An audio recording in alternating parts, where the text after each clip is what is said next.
jeigu užtektų saulės, viso to, ko reikia augalui, šitose žieduose išaugtų daug medžių. Neapsiriksim pasakę, išaugtų kiekvienam lietuviui po vieną medį. O ateity užvedus didžiulius plotus tų naujųjų daigynų, kuriuos siūlom automatizuoti, bus galima užauginti gal ne tik Lietuvos gyventojų medį, bet ir Sąjungos kiekvienam gyventojui po kelis medžius. Dzūkijos miškininkai pasakoja, kai miškų vorele praeina tuzinas vyrų, vėjas bematant supučia smėlyje taką. Laimiai, Druskininkų miškus juosia kitas, žaliasis takas, vadinamas Saulės ratu. Tai miškininkų Algirdo Valavičiaus kūryba, tai jau darbas ir gyvenimas. Padavimai pasakoja, kad kadaise Lietuvoje gyveno tokia deivė medžiojimą. Tačiau, kada ta deivė pasirodydavosi žmonėms, ji būdavosi liūdna. Jis sakydavosi, kirskit miškus, nebebus miškų, nebebus Lietuvos. Kirskit. Legenda, žinoma, lieka legenda. Mūsų laimė miškai dar tebestovi. Yra daug žmonių, kurie rūpinasi tais miškais. Atiduoda širdį, sumanymus, protą.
Medis, žinia, nelygus medžiui.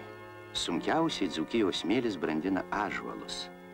Tačiau užaugę jie pergyvena miškus, žmones, o kartais net pačiu save. Šis Girios Aido muziejus kilęs iš Dzūkijos ąžuolo. Stovi tarsi paminklas miškininkui miškui. Algirdui Valavičiui ąžuolas dar ir skausmo paminklas. Per jį mokslinių bandymų metu susirgo spindulinė liga. Nuo pastato kraigo nukrito baigiantis muziejaus statybai. Laimiai vėl pakilo. Algirdas Valavičius juoktųsi, jeigu jį patį palygintume su ąžuolu. Žinia, žmogus taip pat nelygus žmogui.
Na, man gyvenime tai kliuvo įvairių išbandymų.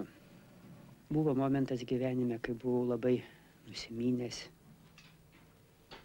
Buvo tokių momentų, kada per ištisus metus galėjau dirbti 20-30 dienų tik tai. Kaip žinia, metuose yra gerokai daugiau dienų. Tik tai, kaip susimastydavau kartais taip objektyviai pažiūrėjęs, ką aš benuveikiu, o tada tikrai jau labai mažai benuveikdavau ir nuolatinis nuovargis, prakaitavimas, galvos skausmai, visokie tokie dalykai, kurie tikrai apsunkina kūrybinį darbą. Gailėdavau, kad vis tik viskas labai nelaiku. Tarytum galėjo būti, bet kažkur tai vėliau, senatvėj, kai aš jau nebeturėsiu energijos, nebus sumanimų, tada jau, kaip dzūkai sako, tuščia jau tada galima ir pas Abraomą keliauti. Man žinoma, nesinorėjo pas tą Abraomą keliauti. Ir galbūt tas didelis nenoras keliauti turbūt padėjo kiek tai ir apsveikti.